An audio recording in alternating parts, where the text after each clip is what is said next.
It's a little treat. It's a recap show after Friday's games. There are 11 games on at the start of the season. I think there's important stuff to talk about, so we're going to talk about it now. Michael Bolton, wake up!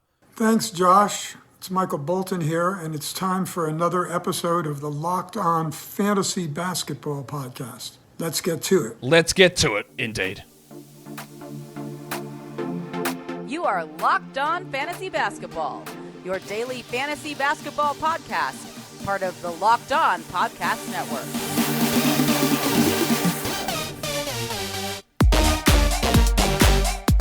Hello and welcome to the Locked On Fantasy Basketball Podcast, brought to you by Basketball Monster. My name is Josh Lloyd, and I did not come here to waste my time.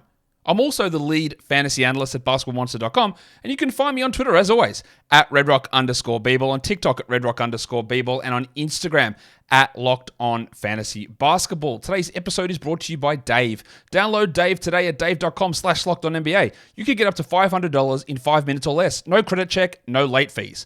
Thank you also for making Locked On Fantasy Basketball your first listen every day. We are free. We are available on all platforms. So 11 games on. Again, I don't normally do these shows, and I won't routinely be doing recap shows after Friday's games because it is week one, and I did have a little bit of time on my hands here on the weekend. I know that might sound shocking. I did have a little bit of time on my hands. I thought I would throw this show out there, and I hope there's information in it that's useful. I hope you guys enjoy it. Yeah, so let's get in and recap the action from Friday across the National Basketball Association. It also sounds so wanky when you say it that way. Maybe I'm just a wanker. Yes, you are, Josh. I can hear you echoing. Let's look at some news. I covered this earlier in the preview show for Saturday. Anthony Simons, thumb, 4 to 6 weeks. I would push that 6 to 7 more likely. The general return to play time frame, if you look at Jeff Stotz's site, In Street Clothes, is on like a 7.5 week timetable, with smaller players coming back a little bit earlier. So just be aware of that. Obviously, we add Sharp. Brogdon's the next guy. Deeper leagues at Skylar Mays. More value for Jeremy Grant, more shots for Ayton, all that sort of stuff. We'll see some of that today in the Blazers game. We'll talk about it later on. The other one is the update is Bradley Beal is out for Saturday's game. Devin Booker is doubtful. There's almost no chance Booker plays in that one. And they're probably the two big injury information news things that we got since I last talked to you. Well, even the Simons one. Thought it bared repeating twice. Let's look at the most added players on the waiver wire over the last 24 hours. Number one was the Winter Soldier, Max Strus, up 28%. I'll talk about it later, but his line wasn't terrible, but also obviously very clearly he couldn't do what he did in game one. The pencil, Harrison Barnes. Barnesy! I can't scream like Jimmy Barnes. I can't do it. It's going to kill me. Barnes up 20%. This is the definition of chasing again. And this is one thing I am really noticing with a lot of these trends is that someone has a gigantic scoring night, they get added the game after it, they suck the game after it. I'm not saying Barnes is going to do that, but we have ample evidence. We have 12 plus years or 10 plus years of Barnes in the league to know that he's probably not going to be useful enough to have as a must roster player, and he will even be useful enough for the next game. I don't know. We will find out. Because I have a look at this. I am recording this, just as the Kings game is tipping off. I will recap that later on. Jalen Johnson up 20%. How this guy was still available in this many leagues, how he wasn't drafted is crazy. How he was still available after game one is crazy, and now still. And these roster percentage metrics we have is our advanced roster percentage metrics we use at Basketball Monster, and they only cover 12-team leagues. So it's not like he wasn't grabbed in 10s or 8s. This is 12s. So I don't know what was going on. Day'Ron Sharpe up 19%. Well, if I had a fart brewing, I'd drop it right in the microphone right now because that is about how well that went. And I added him. So, we'll talk about it later. Absolute fart noise. Cam Thomas up 17%. C.H. Barnes and M. Strus. Again, we'll talk about it later. And Cole Anthony up 14%. Didn't really expect to see Cole Anthony right up the top of the most added players, but scoring trumps all, it appears, across the waiver wire. Cole is solid enough to have in 12-team leagues. I don't really have a problem with it. But his upside to push very high is very limited, I think. The most dropped players over the last 24 hours. Let's get into those guys. Paul Reed down 26%. Yeah, look, we don't love the fact that he was only a backup to Embiid. That's not great at all. The only thing I would say there is that they do have the Saturday-Sunday back-to-back, so if you wanted to add him for that, no problem. Torian Prince down 20%. Huge scoring game. goes scoreless the next game, people drop him. They still have a game on Sunday, but we knew that he wouldn't sustain 12-team value. Jaden Ivey down 14%. I get it. If there was someone you wanted to add, like Jalen Johnson, I would have made that move. He was much better today, but still lower minutes. Bit surprised to see that after Christian Wood played pretty well yesterday, that he was dropped in 12% of leagues. I guess part of why he was added was to stream in for the low volume Thursday, so I'm not totally against this. Pat Williams down 12%. Yeah, I think we might officially say that he's bad. And then Amen Thompson down 11%. Again, don't really know. This is before Friday's game as well. Don't really know why you would have drafted Amen and expected him to just blow up in game one. That doesn't really make a ton of sense to me that would have been the way that you would have approached that. But hey, what do I know? Not much, it appears. Today's episode is brought to you by Dave.com. Dave is something that helps you with finances. I just boil it down to that. When you need financial help, Dave is here.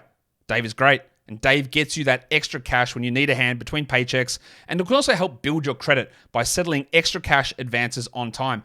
Dave is the banking app that levels the financial playing field. When you download Dave, you can get up to $500 in 5 minutes or less, no credit check, and no late fees. It's part of Dave's extra cash account. Advance the money that you need with no interest and then settle up later. Download Dave today at dave.com/lockedonnba. That's dave.com/lockedonnba. And you can get up to $500 in 5 minutes or less, no credit check, and no late fees. Download the Dave app now or go to dave.com/lockedonnba. For terms and conditions, go to dave.com/legal eligibility criteria and instant transfer fees apply. Banking services provided by Evolve, member FDIC. Today's episode is also brought to you by the Jace case, courtesy of Jace Medical. Having life-saving antibiotics at home, which is what the Jace case is, literally might be the difference between life or death, whether it is earthquakes, landslides, floods, bushfires like we saw in Hawaii, all the tropical storms across Florida, the Gulf Coast, all of that sort of thing can disrupt not only medical supply chains, but can lead to issues where you need immediate treatment and you might not be able to access healthcare. So having the Jace case at home, which you can also personalize for your family's unique medical conditions, adding different medications in, is something that is, you'd love to have it and you'd love to never use it. Which sounds silly to buy something and never want to use it, but that's the idea. It's peace of mind, and it's for that situation which may arise where you desperately need it. You do not want to be caught short. Go to jacemedical.com and enter the code LOCKEDON at checkout for a $20 discount on your order. The promo code is LOCKEDON at jasemedical.com. We might as well just swing into the games now. We've got 11 of them. The first game up, we're going to go Denver and Memphis. Good win for Denver on the road, 108-104. Some wild box scores just right across this day in general. Big Chungus dropped in 22, 12, and 7 with a steal and a block in 35 minutes. A strong game there. Murray was very good, while Michael Ponder Jr., second big game with big rebounds. Only had 9 points. We'd love him to do a little bit more and only played 29 minutes, but he had 4 fouls. But grabbing 13 rebounds is very encouraging. So it's been a solid start for Ponder, who missed most of the time, all of the preseason actually. Aaron Gordon was great in game one. Not so good here, although still 3 steals and 1 block, but only 30 minutes. So a little bit confusing after 35 minutes in the opener. 10 points, 2 rebounds, 3 assists, while we got our second straight game of over 20 minutes for Reggie Jackson. I'm not saying that he's a 12-team ad, but 16, 2, and 6 is interesting, and it means that he has more appeal than I thought he would. Also, Peyton Watson's a menace. 2 threes, 1 steal, 3 blocks, unbelievable defense. So he's a low-usage player, but if he started due to an injury to Ponder, I keep calling him Ponder, and you might think that I don't know his name. I know his name is Michael Porter Jr. Just go to Twitter and search Michael Ponder and see all his poses of him thinking with his tattoo of Jesus and baby Michael Porter on his arm. Hilarious. All right, I know his name is Porter. I'm going to call him Ponder. So if Ponder and Gordon get hurt, Watson might have like a 4 steal, 5 block game in the start. Really encouraging. Christian Brown, just 19 minutes. He is rostered in some 12-team leagues, and you can very clearly jack him off. We also got 5 minutes of Julian Strawther after he didn't play in the opening night, but he's a long way back in the rotation. KCP shot very well in the opening night. Had 30% shooting here for 8 points, but on the positive side, 5 steals and a block. Now, 5 steals and a block is huge. One thing I will just level a bit of caution, defensive stats are so high at the moment. They are through the roof. And I said in the preseason a lot, hey, I think the value of blocks might get a little bit diminished because I think there's going to be more people blocking shots in the NBA. This is taking it to an extreme, and it's happening with steals as well. The more steals they are, they're still great, but in terms of relative value, it does decrease their overall value or the overall value of a high steals player when more people are getting them in larger volumes. It's not just, again, 5 is still 5. It is still awesome. But when you use Z-scores or whatever to measure the value of a player in a category league, if everyone starts averaging 2 steals instead of the average being 1 steal, then a 3-steal performance is not as interesting in that sort of an environment. But still great from KCP to drop in those steals. He's okay as a 12. I don't think he's a must roster in a 12-team league, but I'd rather him to say like a Harrison Barnes who we saw getting added everywhere before. For the Grizzlies, Jaren Jackson had foul trouble, shocker. 28 minutes for him, but 21-9 with 3 blocks and 2 threes and shot 75%. He had like 2 rebounds, I think, in the first half and then really piled it on late. But also back-to-back games from my mate, your mate, the cashier, Xavier T. Illman. 34 minutes, 13-8, 3 steals, 2 blocks. I could not tell you anymore that he is a must-roster player. He is the player that I have rostered in the most leagues out of any of them. Got him in 4 of 8 of my leagues, and one of those leagues is a dynasty league, so it doesn't really count in terms of adding people for this season.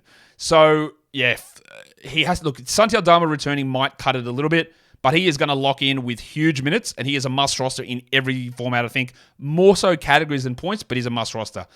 Zaire Williams played 31 minutes. Not a bad game. Now, 30% shooting's not good, but 9 rebounds, 11 points. The minutes are there. He's more of a 14-team league player, I think, and probably 14-team points as well. He had, what do you have fantasy points-wise here? Just 18 in this one. Derrick Rose with a strong game, 16 points, very high usage, 34%. I'm not going to buy into Rose outside of a deeper streamer, while it was a poor game from Des Bane. 32 minutes, 15 points, 24% shooting, but he did have 2 steals. Importantly, he got to the line 6 times, so that's encouraging. Also, last game we saw David Roddy Piper play 28 minutes, and today he played 15. I just continue to think this guy is not good at all. And when Aldama and then Jar and Kennard return, I wouldn't be shocked if he's just not in the rotation. We got 30 minutes of Johnny Conchar, who was a DNP in game 1. He had his usual 6 rebounds, 1 steal, 2 blocks, and might stick a little bit when those players come back if they're going to remove us from the dire situation that is that watching David Roddy play basketball. The second game, your Detroit Pistons get the win 111-99 over the Charlotte Hornets. Let's talk about the passport legend himself, Jalen Duren. We were pretty big on him, I would say, in the preseason. Not outrageously high, but around the 80s mark. There were a lot of people who would question, I can't trust him. They're going to split minutes with Bagley and Wiseman, and I would absolutely guarantee you that is not going to happen. But I didn't predict this. 35 minutes, 14 and 17 to steal and 2 blocks, 88% shooting. He's currently tracking as a top 20 player, and that might be hard to maintain, but he could very easily be a top 50 player this season. This is also part of why I was quite critical of a team like, I don't know, maybe the team that they were going up against today, drafting him and trading him away. Last year's draft. He's one of the youngest players in the NBA. I think he's going to be really good. It's also an unbelievably good game from Alec Burks, who played 31 minutes and had 24 points with 3 threes, 50% shooting, and had 11 of 12 from the line. That is ridiculously good. With the absence of Bogdanovic and Morris and Livers, Burks is playing more. They didn't start him, but that is moving into at least 12-team stream territory, maybe, and probably a 14-team ad. I said earlier that Jaden Ivey was better. He was. He had 18 points on 57% with 4 assists, but still only 23 minutes. That's doable. I just don't think that even in 30 minutes a night, Ivey would be smashing through the top 100. Cade struggled, and that's part of why Burks and Ivey played more than they did. 24 minutes for Cade. So you say, well, did they bench him? No, he fouled out. That is why. And then he also shot poorly, 31%. And you've heard that story with Cade before, I know. So this is not a great game from Cade. He was awesome game 1, not great. But to give a silver lining, if you do have Cade, he still had 12 points, 2 rebounds, 6 assists to the steal, despite poor shooting and playing only 24 minutes. So it's not a complete disaster. Killian Hayes did sort of the stuff that you might have hoped. 3 assists, 2 steals, a block, but poor shooting. We know that's what he does. But as I said earlier in one of the shows, I don't remember which one it was, you're going to get steals and assists. And speaking of steals and assists, well, Asar Thompson didn't actually get the assists, but 12 boards. His rebounding has been unbelievable. 12 rebounds, 6 assists, a block, and 22% shooting. That is going to kill. But he's going to put up other big numbers. Should be rostered. While Alf Stewart played 36 minutes. Isaiah Stewart, wow. 15 and 7 with 2 threes. That's 2 solid games from Stewart. I'm not a massive Isaiah Stewart fan, as you're well aware. I thought his preseason was dreadful. but his 2 regular season games have been pretty good, and he's okay to have. He's okay to add. On the Hornets side of things, really encouraging from the LaMelo Ball after Steve Clifford was like, no, we're limiting him to 30 minutes. He played 33, 20 and 9, 9 assists, 2 steals, 1 block, and he's still doing this while shooting horribly. This will come around. 24% shooting from the field, but 10 of 12 from the line, and just oodles of counting stats. Really good from Gordon Hayward too. I think you add him and then you drop him if you need to later. 19 and 9, 4 assists and 3 steals, and Brandon Miller played 33 minutes. Huge, huge positive sign. Now, there are a few ways that I can pour water on it, and I will, because Miles Bridges was out, but more importantly, both Mark Williams and PJ Washington, who got ejected, were in either foul trouble or getting kicked out of the game, and we saw with Williams getting in foul trouble, PJ played a little bit at center, pushing Miller more into the lineup. So, it is great that we got that from Brandon, and even if you don't think he continues at this level, I think you got to add him and see where they go. But there were a couple of things that you always want to look for. What's the reason that the minutes pushed up? Is it just that they fully believed, or is it because Williams and Washington saw their minutes reduced? And that's why. PJ played those 29 minutes, 13, 3 and 3 with 2 steals, so not a bad line. Well, Williams was just terrible. He was really bad after his great opening night. 5 fouls for him in 21 minutes, 2 points, 3 rebounds, and a block. So yes, foul trouble hurt him, but he also was invisible. Before the foul trouble kicked in, he was doing nothing. So while we can give that excuse, he sucked. JT Thor, the god of hammers, drops in 2 points in 25 minutes. Interesting that he actually played 25 minutes while Big Dick Nick played only 16. Is he fallen out of favor somewhat? Sure seems that way. We'll see if that's actually what's happening or not. But it does seem that way.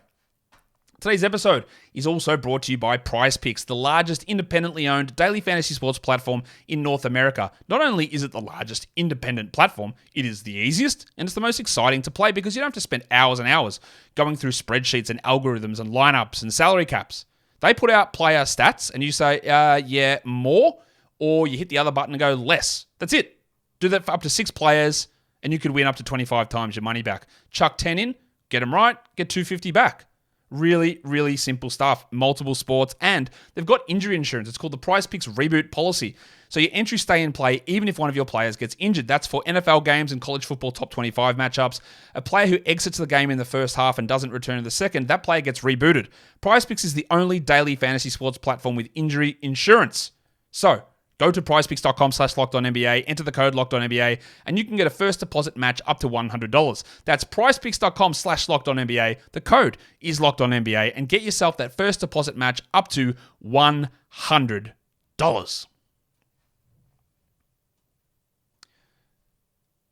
That'll bring us in now to hit the third game of the day. The New York Knickerbockers get the win over the Hawks, 126-120 on the road. The burner, Jalen Brunson. A couple of things that are really, really good and a couple of things that are concerning. Concerning, maybe not, but 31 points with 8 triples is awesome from Brunson. We love that.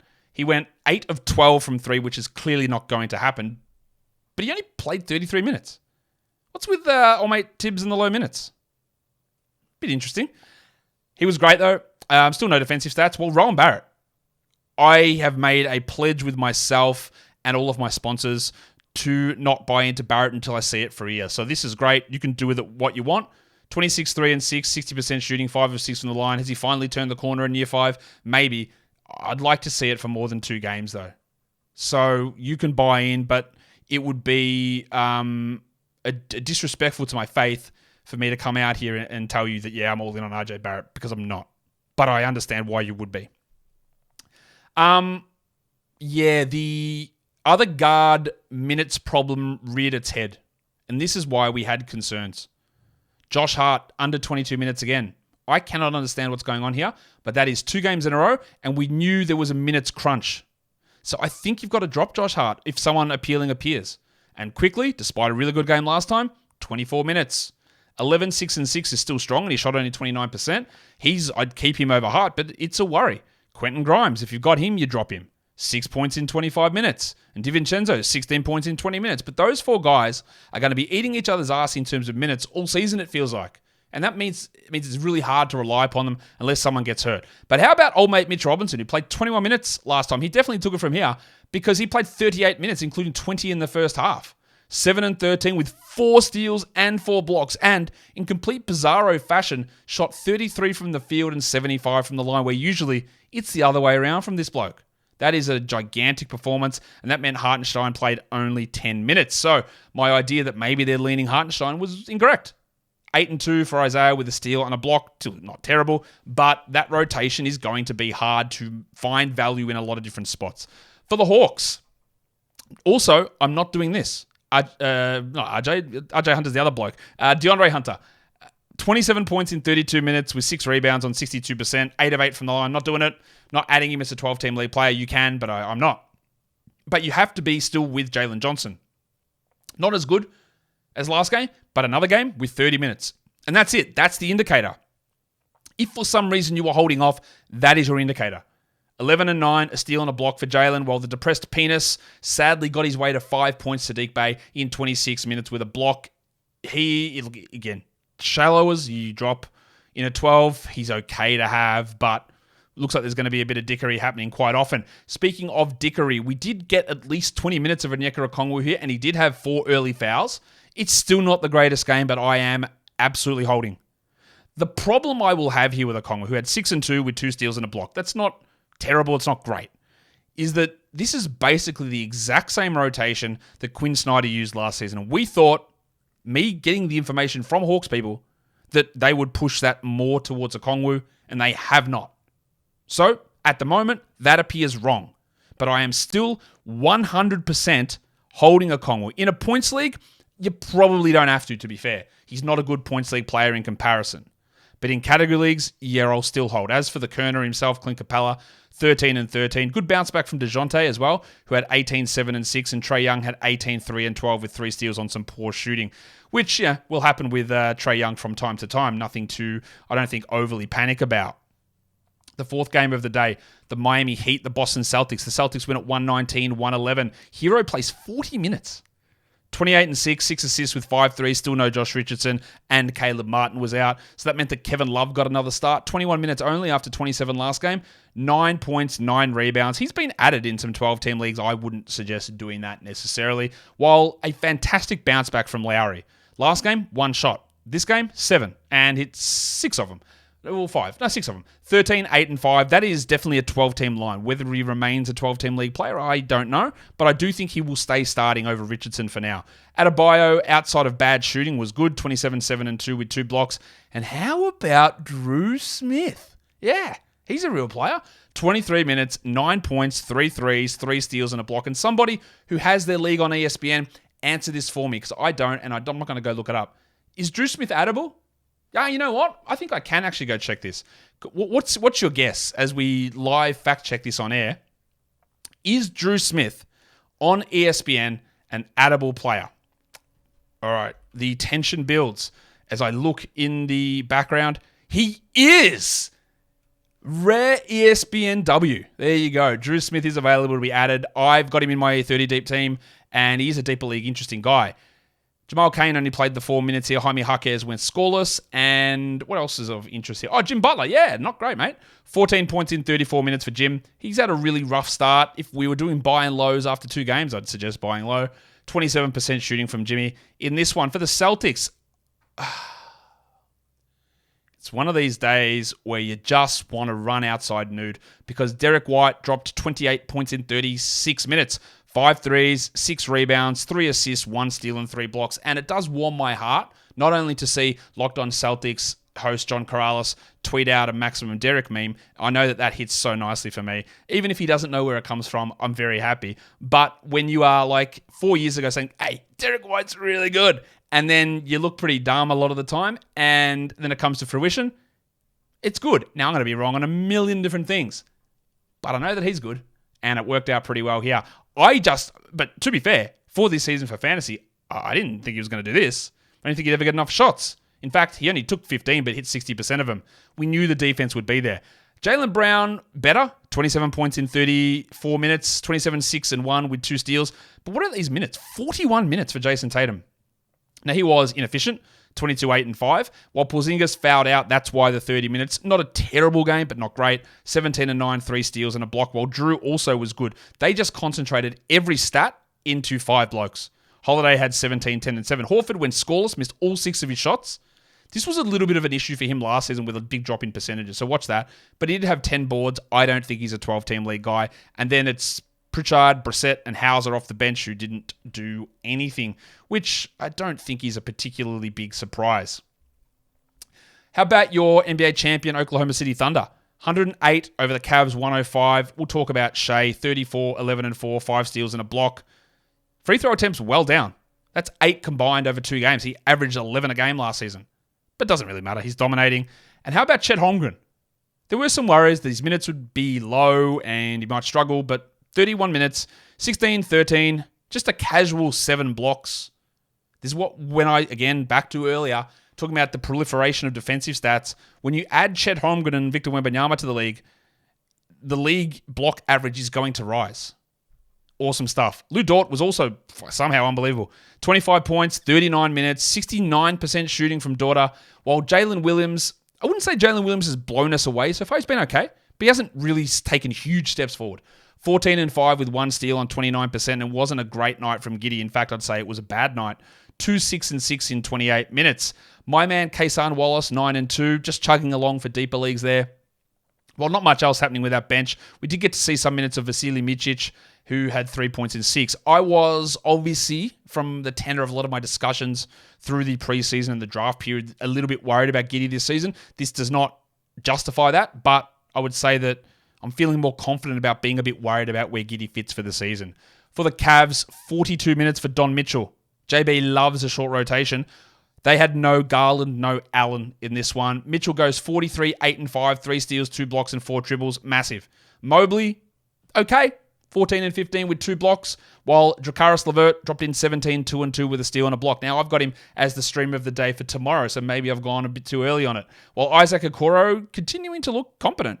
10 and 7, 2 steals and a block. I've been really impressed. I think he's more of a 14-team guy than a 12, while the winter soldier, Max Strus, played a lot of minutes again, but you wouldn't be shocked to know that A, he didn't have double-digit rebounds, nor did he hit 7 threes. 8 points with 2 threes, but to be honest, it's not bad. You love the minutes, which again is partly because Garland and Allen are out, but he had 5 rebounds, 4 assists, 2 steals, and a block. That is better than the sort of production we got from him out of Miami. The shooting is going to go back and forward. You look at Max Strus as an elite shooter, but then go and actually look at his numbers, and he isn't. He's sort of all over the place in terms of consistency and production. But this is encouraging.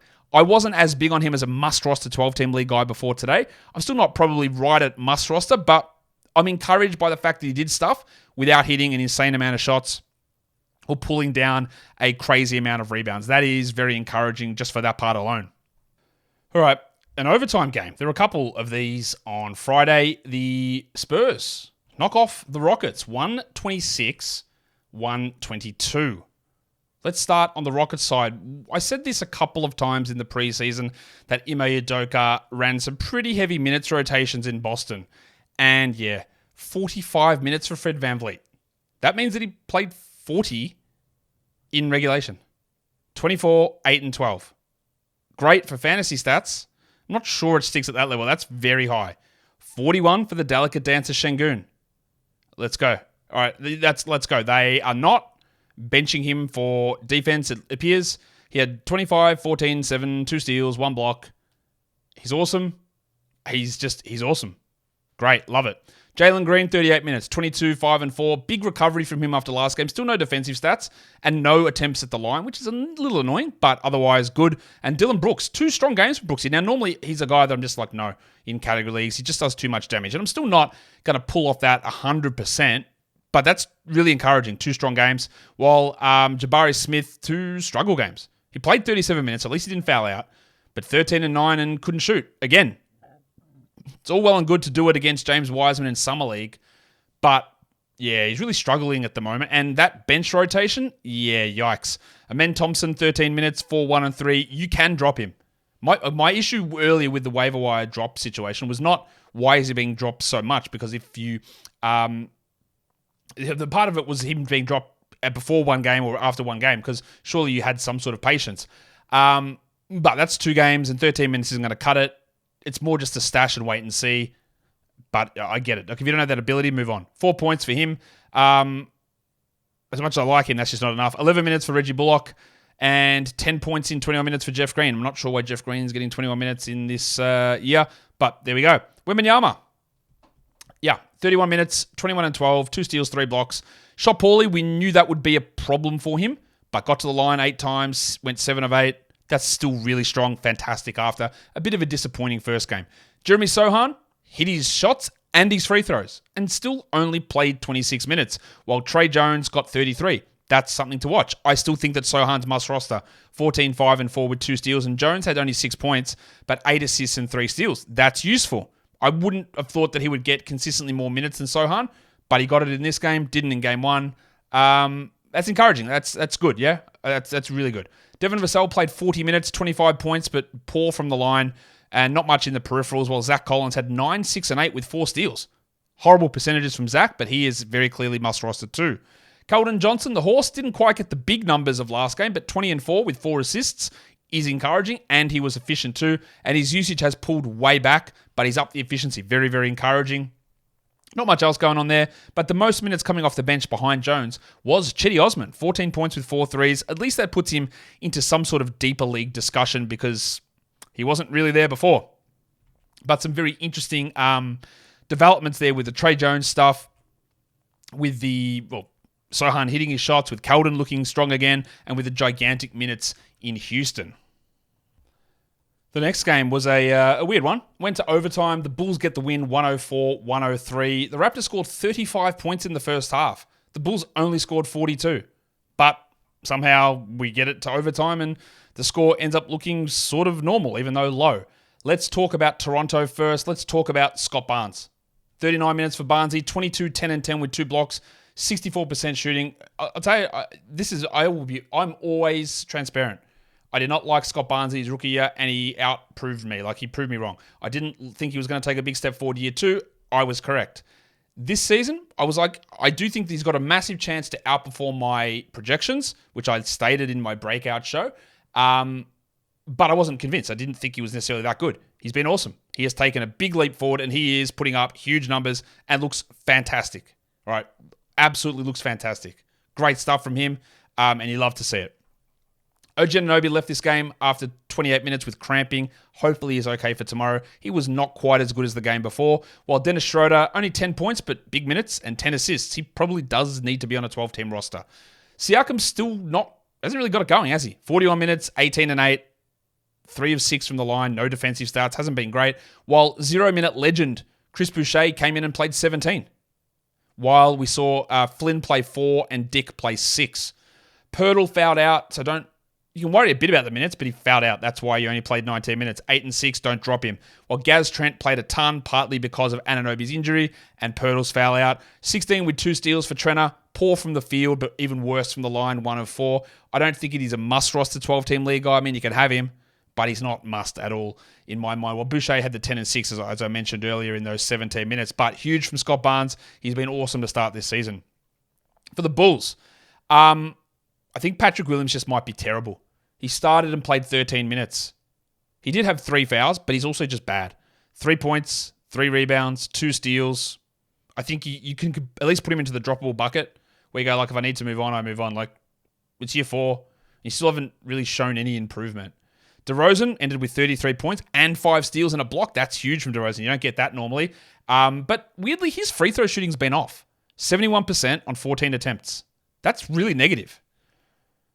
Kobe White, 40 minutes, 17, 6 and 8, 2 threes. Poor shooting. Absolutely a must-roster player. Alex Caruso. You don't really get to see Caruso play 32 minutes very often. He was great. 13 and 13, 2 steals and a block. He's one of the best defensive players in the NBA. And I guess it helps when you just say, well, Pat Williams, you're not it. We're going to play more Caruso. Probably makes your team better, to be fair. And that's what happened. Torrey Craig got extra minutes with Williams sucking. And Vooch played 40 minutes and 11 and 11, no defensive stats.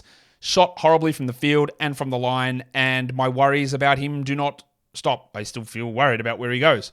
And I have to tell you now that I am shit scared of what is going on with Zach LaVine. Last game, he played really low minutes. He played 38 minutes here and had 8 points and shot 21%. I am convinced there is an injury here, not because I'm a Zach LaVine stan. I don't think that Zach LaVine necessarily plays winning basketball at all. I'm not a big Zach LaVine guy. I was a big guy for him in terms of what I thought his production would be this season versus ADP. But as a guy that I would want to invest into my basketball team, not really.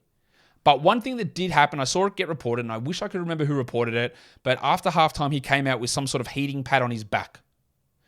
Is he dealing with a back injury? Maybe.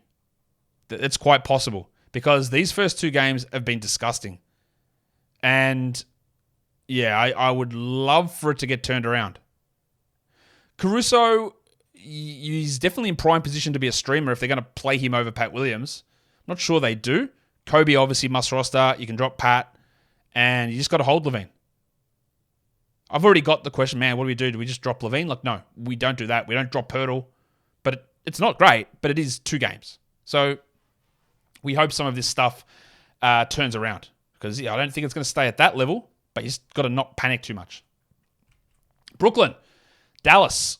Brooklyn, no Claxton, and then Cam Johnson pulled out at the end. And so I thought it was a great opportunity for Day'Ron Sharpe, because why wouldn't you? He's their backup center. He should put out really big numbers in the preseason. Even last game, coming off the bench behind Claxton. What did he play in that game? He played 12 minutes in that game. That was all right. You expect that. You don't expect a game where Claxton's out for him to play 3 minutes. I thought he was a great stream for today. It's clearly wrong. Again, my process I think was okay. Assuming there's no other center on this roster, he's got to get some minutes. You couldn't in your right mind sit here and go, yeah, Day'Ron probably plays only 3. And especially when a coach comes out and tells you, nah, we're probably going to keep all our guys under 30 minutes. All right, cool. 40 minutes for Dinwiddie, 32 for Simmons, 33 for Cam Thomas, 34 off the bench for Royce O'Neal, 32 for Finney Smith, and 35 for Bridges. Coach is lying. It's unbelievable. And the problem I have with this job and a lot in media is that I know that coaches lie all the time. But as someone doing this job, is if a coach says something and then you do the opposite of it because you go, nah, they're probably lying, and then it turns out to be true, you're like, he literally told you. Why would you ignore it? So you've got really no excuse but to actually listen to a coach and believe something that they're saying, because you're stuck in a position of you can't do it. And that is really hard. And I know I'm bleeding about, oh, poor you. But it is hard to do because you can't ignore what they say. It's impossible to do. Because if you do it and then they have told you what they do and then that actually happens, well, you're a dickhead as well.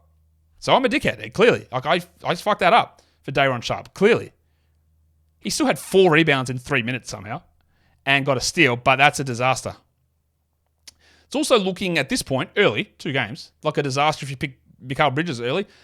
Not that he was bad, but 18, 4, and 3 in 35 minutes on 35% shooting. All of the concerns that I had for him have shown up in 2 games. And there are 80 games, maybe for him there's even 81 games to play out to change that. But when you have an idea of something and then the exact same thing happens, you go, oh no. Like, it's hard to break that idea that, oh, probably it changes because I saw this and now it's happening, and where do we go? Let's talk the elephant in the room. Let's talk Cam Thomas, because he started. And I thought he was relatively quiet early. I thought he was. His first half wasn't very good. And his second half was great. 30 points, 7 rebounds, 2 assists, a steal and a block, 63% shooting. Now, this usage last game, absolutely fake, not manageable at all. 27 usages. The question here is going to be, do they keep playing Cam Thomas 33 minutes a night? And I don't know how to judge it, because both Claxton and Cam Johnson were out here, who are going to be a part of the rotation and most likely starting. And I will also tell you that I know that he will not shoot 63%. He only shot 25 from 3. He got the 2 assists. He's working to be better. And I did say this after that last game, is that this is a very different scenario than what it was last season, that where his role is relatively secure, whereas last season it wasn't. There were a few things about his performance which were not real, and we will see that drop off. So you've got to add him now if he is available. He was like a soft add to me before, but he's a must add now. But just be prepared for the games where it's not 63 or 75% shooting, and then the minutes sit at 20. But this was just a complete reverse course from Jacques Vaughn versus what happened last game. As for Simmons, 10, 10, 8, 2 steals, 2 blocks. That is very close to all-star Ben Simmons. If he's on your wire, you add him. Well, Dinwiddie, who was dreadful game 1. Again, how do you know this? Like 24 minutes up to 40. I mean, cool. That makes so much sense. 23 points, 6 dribbles, 8 assists. He was fantastic. I guess it's because it was a revenge game. Dorian Finney-Smith had 12 and 7, while O'Neal had 11 and 10. I wouldn't add those guys in 12s. And Lonnie Walker popped his head into the rotation. 14 points, 4 threes, 21 minutes. The Nets did pretty well Interestingly, their sort of main defense guys like Sharp and Dennis Smith off the bench, they just didn't play them. They just went with all offense. Well, that's not true because O'Neal's a bit of a defender, overrated defender, but a bit of a defender. So there's still a lot of questions. Like, where does Thomas fit? Why did Day'Ron Sharp play 3 minutes? Do we actually get good minutes from Simmons and Dinwiddie? Which game is real? We won't find that out, will we? For a while. Onto the Mavs. Some, again, curious coaching. Luka went bananas. 49, 10, and 7. And, importantly, hit free throws. 8 of 10 from the line, 64 from the field, 9 triples, no steals, no blocks. But great game. 66 fantasy points. Kyrie, not quite as good, but 17, 7, and 6. But the big thing is here, they decided, yes, we are going to start Derek Lively. Great. 17 minutes. Where are the minutes? Where did they go? Was he that bad? I don't think he was that bad. Like, he was all right. 9 and 2 with a block. Hold him. But it's going to be an up and down situation.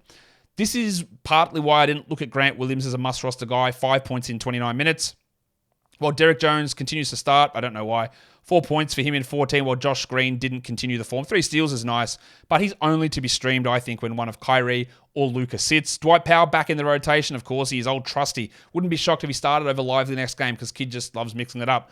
11 points in 13 minutes for Powell, while we got 30 Tim Hardaway minutes, 19 and 4 for him in those 30 minutes. So some questions answered, but maybe more questions chucked up. A weird one, but some big performances. The next one, the Clippers. They go down to the Jazz. A lot of interesting things to break down here. Paul George and Kawhi were awesome. 38 minutes for George, 36, 4 and 1. 15 of 15 from the line. He was falling so far in drafts. Yes, I know there are some injury concerns, but if he plays 65, he smashes through that ADP, as does Kawhi, who you could get in round 3. 25, 9 and 5, 2 steals and 4 threes. They were great. Not much else that was super exciting. Rough night from Westbrook, 37 minutes, which is great, but 4 points. Took 4 shots, 9 rebounds and 4 assists. Covington started. He got his 2 steals, but only played 20 minutes. And Zubats only played 19 minutes in what was a very weird game for centers. We'll talk more about that later. Again, I know for some reason, there's a bunch of Ivica Zubats fans who always jump into comments and my mentions and stuff talking about him. And they were really quick to talk about how awesome he was last game. This is why I'm not super high on him. It's just this stuff happens. 6 and 2, right? He's not that player on a regular basis. He should still be rostered, but his upside is relatively low. Good scoring night from Norman Powell. We always see this with Powell. You go, oh, wow, 20 points. What happened? 70% shooting. And it's going to just fluctuate back and forward with how efficient he is. It was great, but there's not much else there or not much reliable in 25 minutes. While Batum, out of the crypt, he played 30 minutes, had 3 blocks, 8 points, 2 threes. I'm not going to trust that, but that's why Covington's minutes were low. We also saw only 12 minutes from Plumlee. They just went small a lot of the time, which impacted the other team, the Utah Jazz. Let's talk Markkanen, who was great. 35 minutes, 35 and 12. We love to see that. Taylor Horton-Tucker, he can't really shoot. 30%, 10 points, but better minutes, 27, although he didn't close. 3 steals and a block. That's solid enough. We wanted to give it a second game just to see sort of where it went. I still don't think he's going to be able to hold this job past Christmas, but good numbers there. Chris Dunn is the guy that actually closed. He didn't do enough for us to roster him, nor did Colin Sexton, who played under 20 minutes again. 13 points with nothing else. While Keontae George, I thought, flashed quite a bit. Only played 12 minutes, so it is one of those ones where you're going to have to just cop hits, and you can't do it if you've got multiple injuries or multiple stashes, but I do think that he's worth having. I think eventually he will take over. I just don't know how long it will be. And if it doesn't happen by like mid-November, I probably do move on. The big question you're going to have is what on earth is going on with Walker Kessler? Now, I could sit here and pump out my chest and tell you that I thought Kessler was significantly overrated for fantasy, so therefore I didn't really pick him anywhere. But I didn't see this, so it would be unfair of me to tell you that, yeah, I've told you, because I didn't tell you. I didn't know that they was going to play him 21 minutes a night. But what I did know is that he wasn't going to win your blocks each week. 7 and 4, 21 minutes. The thing here is that they just decided, and like I said, I thought this might actually impact John Collins more, that Kelly Olynyk is key to what they do. He's a great passer and good shooter. So they just went with Olynyk and Collins and not Kessler. We're not dropping Walker, but it should be absolutely shit-scared terrifying the way that they are using his minutes. And it probably won't, but it might turn into a drop. Again, I was very much well down on him compared to others for many reasons, but not like this. I didn't think this would be the case. As for Olynyk, Well, if he plays 27 minutes a night, he is a must-roster play. Now, he didn't in Game 1, so we can't look at this and go, well, this is what he's doing. He's moving forward doing this. He might, but he might not. 15 and 4, 3 assists, 2 threes. It's highly encouraging, and if I'm in a 14-team league, it's an easy add. Easy. As for Johnny Collins, 34 minutes, 13 and 12. Didn't shoot well. He took 34 minutes to get there, which is not super encouraging. Look, it's an okay line, and we're still holding him in 12-team leagues very clearly. But that's a lot of minutes to do not a huge amount, while Clarkson had 13, 4, and 6, and Baji just the 12 minutes. But the big questions here are, we still don't really have full clarity on point guard. We still just a soft hold on Horton Tucker and a hold on Kessler, but it's not looking particularly good for Walker at the moment with other options there. And yeah, that, again, the idea of winning blocks every week was clearly false and is being proven false. So let's do the last 2 games of the day. The Magic win over the Blazers. The Blazers kept it closer than I thought. It's going to be hard for them to get wins, though. Let's talk Magic, because a really strong bounce-back game from Jalen Suggs. 80% shooting is obviously not going to stick, but what we love there is 4 steals and 2 blocks. To me, he's still borderline 12 team, an absolute streamer on the days when the Magic play, but not 100% a must-hold player.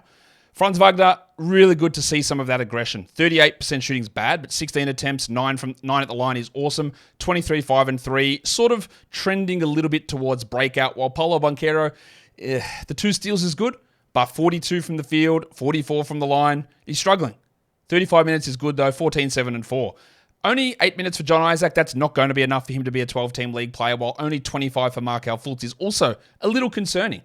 8, 2, and 6. Don't drop Fultz, but it is a bit concerning. Cole Anthony, second straight strong game, getting a lot of shots. 18, 4, and 2. I do believe that he's a starting caliber point guard.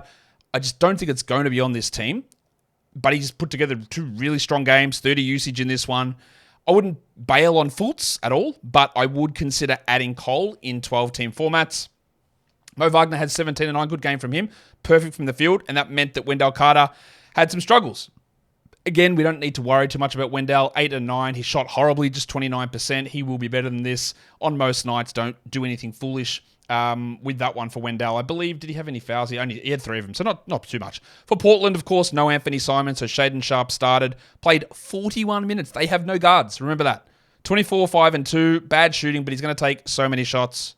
And Malcolm Brogdon gets 31 minutes. 18, 7, and 1. Both of these guys are 12-team league players. Scoot is finding it difficult. This happens to rookie point guards nearly all the time. Go back and look at the first 5 games of Trae Young's career. You can look at the whole season of Darius Garland's career, to be fair. And when we said we were drafting Scoot in that 90s range, the understanding was that you were going to have to take hits for a month or 2, maybe outside the top 200, and then he gets it together. So, assuming you drafted him with that knowledge, you should be sort of it's not great, but you should sort of be expecting this. This is relatively commonplace. Don't panic too much on it. Better to see DeAndre Ayton look much better, but it's just the old DeAndre Ayton, isn't it? 14 and 15 looks good on the surface, but 1 assist, no steals, no blocks, 0 free throw attempts. This is the bullshit that plagued him in Phoenix. Maybe he just is always going to be that same player. While Jeremy Grant had 15, 4, and 3, shot horribly. It's 2 bad games from Grant. Do not drop him, though. Do not drop him. Deeper leagues, you want to pay a little bit of attention here to Tamani Kamara, who played 23 minutes. He didn't do much, 2, 4, and 3, but those minutes make it important for 16-teamers. And the Rock DJ, Rob Williams, 6, 3, and 2. 20 minutes is good. I'm thinking there are going to be better players on the waiver wire than him in a 12-team format. Maybe not. You got to check your own league, but I think you'll find better options out there. The final game of the day, the Golden State Warriors beat the Kings 122-114. Steph was great. Didn't get the big assists, but 41.7 threes, 4 assists and 2 steals, while Chris Paul started again and 33 minutes. So he's getting pretty good minutes. 10 points, 12 assists, 3 steals, really strong. Good game from Looney as well. Now, when I had Looney as the streamer of the day, he didn't do this, did he, the bastard? But 8, 12, and 6, 3 steals and a block. That's why when I talk about streams, like I'll get them wrong all the time. And we're going to do the stream of the day recap in a second. It's going to happen often, right? But it's about trying to work out the process of things, because it's part of the reason, again, why I hate the sleeper format. Whether it's lock-in or game pick, They try to tell you that there's an element of skill in picking the right game. It's not. It's bullshit. There is so much variance that happens day to day in the NBA that you don't necessarily think, but it is true. Like Kevon Looney's in the exact same situation as, he's playing Sabonis, of course he can dominate. Okay, that's all well and good. Who did he play? Nurkic in game 1? Like, he just struggled. This happens. Process, while results matter, clearly, having the right thought process is more important than fluking a big game when it came out of nowhere. That's how I like to approach it, because I do believe that in the end it evens out. Klay Thompson was solid without being spectacular, 18-4, and it was another good game from Moses Moody, who had 10 points, 3 steals, 21 minutes. Kuminga played a good role, 26 minutes, but 1 minute less than Andrew Wiggins. That's a little alarm bell ringing. Although Wiggins did have 4 fouls, but it wasn't like it was a good game from Kuminga, and this is sort of the Kuminga we saw for 2 years. 12-5, no assists, no steals, no blocks. If you've got him, you hold him, but it's why I'm not super, super bullish on him being absolute must roster. As for Wiggins, a little bit concerning.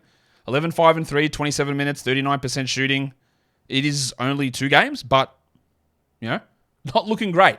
As for the Kings, Sabonis plays 36 minutes, 19-18-7 with 5 steals. How many weird 5 steal games have we had through the week? I think I might have even missed it before. I think Brogdon might have had 5 steals too. No, I did not. I made that up. Pulled it out my ass. That's cool. No, it was Suggs with 4 that I was thinking of. Foxy drops 39 on 50% shooting, 4 assists, 2 steals, and 5 threes. A really good game from him.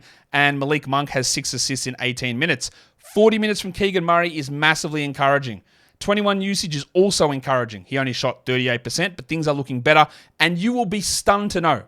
You will fall out of your chair, and hopefully you don't hurt yourself, but you'll be stunned to know that Harrison Barnes didn't do the same thing. In fact, he took 5 shots total. Now, he sort of did the same thing because they went in at an insane rate, 80%, but this is Barnesy. 10-4, 1 assist, no steals, no blocks, and it is why I think when you overreact to a mid player for 10 years having an outsized shooting performance in game 1, it just doesn't last. Sure, streaming in is no problem, but it doesn't last. I would be jacking Kevin Huerter off very quickly. In fact, I wouldn't have drafted him, but here we are. 16 minutes, 0 points, while Chris Duarte had 4 in 26. Neither of those guys even sniffed 12-team league. So I was telling you all the time, don't draft Barnes. It's worthless of an upside pick. I would occasionally chuck Huerter in there, but I should have been more focused on Kevin Huerter as why are you wasting your time with him in a last pick. Now, I'm going to try and get this right because apparently I've been going in and out of getting it right. Alexander, Sasha, let's try, Vesenkov. Yeah, Vesenkov, that's correct. I'm sure it is. 10 points, 2 threes, not much else. He's still rostered in 12-team leagues. Some of them don't. He's a deeper league guy, a 14 to probably 16-team league player. Interestingly, again, JaVale McGee getting the nod over Alex Len with Trey Lyles out. That'll bring us back now to go into looking at the recap of the stream of the day from yesterday. I think it's not as ugly as you think it was, but it's still pretty ugly. Let's have a look there, because for categories, I did recommend Kobe White as the 12-team stream of the day. 17, 6, and 8 with a steal and a block, and that's a big thumbs up. Unfortunately, the other two are shithouse. 16-team category stream was Dayron Sharp, and the 12-team points was Dayron Sharp. That didn't work out. I got it completely wrong. I thought that he would have to play minutes, but he played fewer minutes when there were more centers injured. The logic doesn't add up to me, but that's what Jacques Vaughn did. There was I had no way of knowing that, but I fully accept that it was wrong. Terrible call. Happens, unfortunately. And that will bring us into the lines of the night. Let's go monstrous, because that's what we've got to do. The monstrous line of the night, well, I don't think maybe it's a little bit of a surprise. We'll see. The monstrous line of the night is Luka Doncic. 49 points, 9 triples, 10 rebounds, and 7 assists. A huge game from Luka, getting the win there over the Brooklyn Nets. Massive stuff from him. The waiver wire line of the night. What are we looking at there? Well, it's DeAndre Hunter. 27 points, 6 rebounds, 62% shooting. Amazing. I think he's more of a 14-team league guy. You could try it in 12-team points. I'm not super interested in it. Let's look at the young gun of the night. A reminder for what the way I classify these as well. Monstrous line of the night, best 9 category line for the day, using the way that I weight things to get a better understanding of value, I think. The waiver wire line of the night is a player that's available in over 50% of leagues with the best performance. The young gun is the best first or second year player. And the dud of the night is the player that's rostered in over 70% of leagues who has the worst performance. They're going to be over 70%. No point looking at a 30% guy and say, well, you sucked. That's how I do them. So let's look at the young gun of the night, first or second year player. I don't think there'd be any debate about this one anyway, about someone else getting it, because I think it's very clearly Chet Holmgren, who had 16 points, 13 rebounds, and an absolutely monster 7 blocks. Fantastic after a disappointing opening night performance. And lastly, it is time for the dud of the night. Again, the worst player who is rostered in over 70% of leagues, and we are going to go to Chicago. And old mate, the skater boy himself, Zach LaVine, gets it 8 points, 5 rebounds on 29% shooting.